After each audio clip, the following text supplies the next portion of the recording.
জীবনের প্রথম ভোট দিয়ে আসলাম। ভোট দিতে গিয়ে কি হলো আর কিসে ভোট দিলাম দেখতে থাকুন। ভোট দেওয়া মানে শুধু একটা বাটনে চাপ দেয়া না।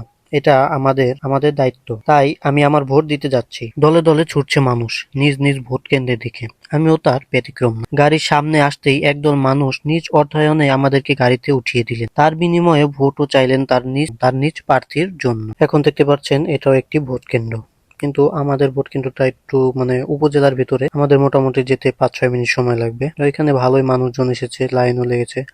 এদিকে রাস্তাঘাট পুরোই ফাঁকা, এটা মেন রোড, হাইওয়ে। প্রতিটা ভোট কেন্দ্রের সামনে মানুষের ভোটের লিস্ট বের করে দিচ্ছে। আমার যেহেতু আগে থেকে অনলাইন থেকে বের করা আছে, তাই আমি সরাসরি আমার ভোট কেন্দ্রে চলে গেলাম। গিয়ে দেখি কি বিশাল লাইন। তাই আবার এই রোদের ভেতরে একবার ভাবলাম, এসে যেহেতু পড়েছি তাহলে এখনই শেষ করে যাই। বিকেল আরো ভিড় হবে হয়তো।